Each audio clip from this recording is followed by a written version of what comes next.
ये आप लोग सेल पढ़ लिए हैं, क्या पढ़ लिए हैं? सेल। सेल का ये भाग जो है आप लोग को जो है दो तरह के सेल पढ़े हैं। कौन कौन सेल जी? ये है जंतु सेल, जंतु कोशिका, और हम भी ये क्या मारेंगे। पढ़ी है? दांत निकालेंगे, दांत तोड़ देंगे। Plant cell. ये है प्लांट सेल। पादप, ठीक है। और इसके भित्ति को क्या कहते हैं?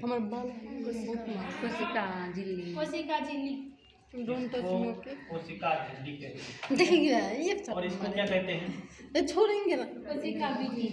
कोशिका भित्ति। बोलना बंद नहीं करिए, ध्यान से सुनो, ठीक है। अब इसके बीच में क्या होती है? द्रव भरी रहती है, ठीक है।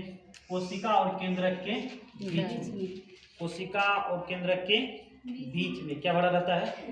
द्रव भरा रहता है, जिसको क्या कहते हैं? कोशिका द्रव कहते हैं। क्या कहते हैं? कोशिका द्रव, ठीक है। अब कोशिका के अंदर क्या होती है? एक केंद्रक भी होता है। क्या होता है? केंद्रक। इसमें भी द्रव भरा रहता है, जिसको क्या कहते हैं?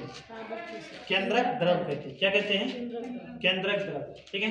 अब यहाँ पर देखिए, ये जो द्रव भरी हुई है, जो कि केंद्रक और ये प्लाज्मा झिल्ली के मध्य जो द्रव भरा हुआ है, इस द्रव को क्या कहेंगे? कोशिका द्रव कहते हैं। क्या कहते हैं? कोशिका द्रव, जो कि कैसा होता है? पारदर्शक होता है। कैसा होता है? पारदर्शक। कहने का मतलब है कि पदार्थ को हम ई पार से ऊपर देख पाते हैं। मतलब किसी भी चीज को हम क्या करते हैं? जैसे पानी है, तो पानी में हम क्या कर सकते हैं? किसी वस्तु को हम अंदर जो बैठी हुई वस्तु है तो उसको पारदर्शी है, इसीलिए हम क्या करते हैं? देख पाते हैं। क्या करते हैं? देख पाते हैं। तो उसी तरह से ये पारदर्शक है। कैसा वस्तु है? पारदर्शक है, और इसमें कोई रंग नहीं है, रंगहीन है। क्या है? रंगहीन है। और ये रासायनिक दृष्टिकोण से क्या है? जटिल पदार्थ है। कोशिका द्रव कैसा पदार्थ है? केंद्रक के बाहर जीवद्रव है, और ये पारदर्शक, रंगहीन, रासायनिक दृष्टि से क्या है? जटिल पदार्थ है। अब इसमें जो रचनाएं पाई जाती हैं कोशिका द्रव में, किस आधार पर पाए जाते हैं? कि यहाँ पर देखिए, कोशिका द्रव में स्थित रचनाएं दो अवस्थाओं में होती हैं, एक जीवित अवस्था और दूसरा निर्जीव अवस्था। जीवित अवस्था में क्या होते हैं और निर्जीव अवस्था में क्या होते हैं? तो जीवित अवस्था में जो भी होगा तो उसमें बढ़ने तथा विभाजन की क्षमता होगा। जीवित अवस्था में जो कोशिका द्रव में कोशिकांग पाया जाएगा, उसमें क्या होगा? वो बढ़ेगा, और क्या होगा? उसमें विभाजन की क्षमता होगी। क्या होगी? विभाजन की क्षमता होगी। और इन्हें क्या कहते हैं? कि जीवित रचना को दूसरा नाम से जानते हैं जीव द्रवई। किस नाम से? जीव द्रवई रचना के नाम से भी जानते हैं। इसको अर्गेनोवाइडस के नाम, इसको अर्गेनोवाइडस भी कहते हैं। किसको? ये जीवित रचना जो होती है इसको अर्गेनोवाइडस भी कहते हैं, ठीक है। तो अब ये जीवित रचना में क्या सब होती है भाई? तो जीवित रचना में सेंट्रोसोम आ जाता है, अंतर परद्रव्य जालिका आ जाता है, राइबोसोम आ जाता है, माइटोकॉन्ड्रिया आ जाता है, गोल्जी कहा जाता है, लाइसोसोम आ जाता है, और माइक्रोट्यूबुलस। यदि आप लोग से प्रश्न पूछ दिए कि माइटोकॉन्ड्रिया जो जीव द्रव क्या कहते हैं कोशिका द्रव में पाए जाते हैं, वह जीवित अवस्था में रहता है या निर्जीव अवस्था में? तो किस अवस्था में? जीवित अवस्था में, क्योंकि ये जीवित कोशिकांग है। कैसी रचना है? जीवित कोशिकांग है, ठीक है। अब निर्जीव रचना में क्या सब होते हैं?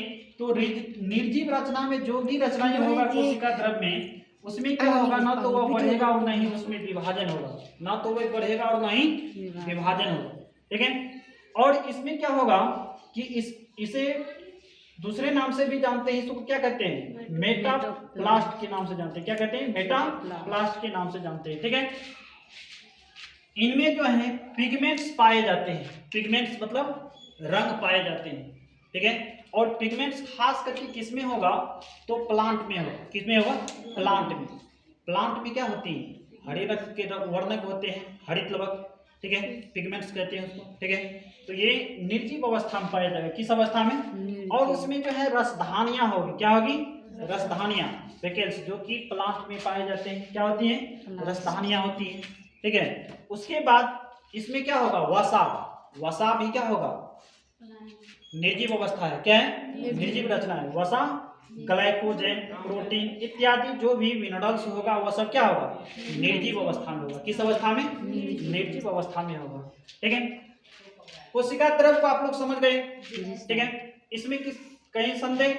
अब चलिए केंद्रक द्रव को समझते हैं। तो केंद्रक द्रव में क्या होता है कि केंद्रक द्रव को न्यूक्लियोप्लाज्म कहते हैं। ठीक है, ये कहाँ होते हैं? तो ये केंद्रक के अंदर का जीवद्रव है।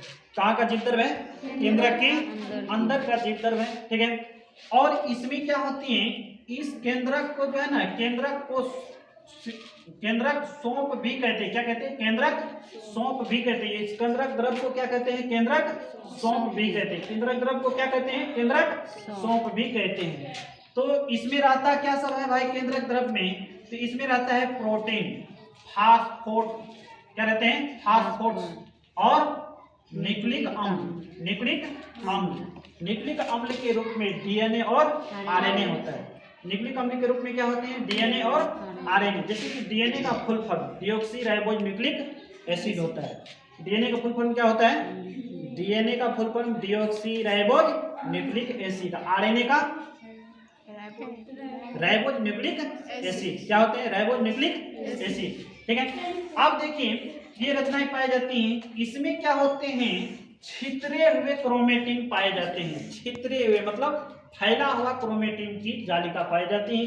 ठीक है, और इसमें केंद्रिकाएं, न्यूक्लियोटाइड भी पाए जाते हैं। क्या होते हैं? न्यूक्लियोटाइड भी पाए जाते हैं, जिसको क्या कहते हैं? न्यूक्लिक कहते हैं। ठीक है, पाए जाती हैं। अब क्रोमेटिन की ये जाल जैसी रचना जो है ये कहाँ पाया जाएगा भाई? आप लोग से प्रश्न पूछ देगा कि क्रोमेटिन की ये जाल जैसी संरचना जो है कहाँ पाया जाएगा? तो केंद्रक के अंदर। कहाँ पाया जाएगा? केंद्रक के अंदर पाया जाता है। ठीक है, और ये क्रोमेटिन का 2 भाग होता है। क्रोमेटिन का कितना भाग? 2 भाग। कितने भाग? 2 भाग। पहला है कि बिखरा हुआ भाग और दूसरा है घना भाग। तो बिखरा हुआ भाग जो रहेगा उसको क्या कहेंगे? यूक्रोमेटिन कहेंगे। क्या कहेंगे? यूक्रोमेटिन। जो क्रोमेटिन बिखरा होगा उसको क्या कहेंगे? यूक्रोमेटिन। ठीक है, और ये क्या होगा? सक्रिय अवस्था में होगा। किस अवस्था में? सक्रिय अवस्था में रहेगा। ठीक है, दूसरा है घना, इसको क्या कहेंगे? हेटेरोक्रोमेटिन कहेंगे। क्या कहेंगे? हेटेरोक्रोमेटिन। कौन सा क्रोमेटिन? हेटेरोक्रोमेटिन, जो कि किस अवस्था में रहेगा? निष्क्रिय अवस्था में रहेगा। तो यहाँ तक समझने में शायद दिक्कत नहीं हुआ होगा आप लोगों को। इसमें किसी को संदेह? नहीं ना। अब नेक्स्ट क्लास में क्या पढ़ना है कि सेंट्रोसोम के बारे में पढ़ना है कि सेंट्रोसोम क्या है। ठीक है, आज की क्लास में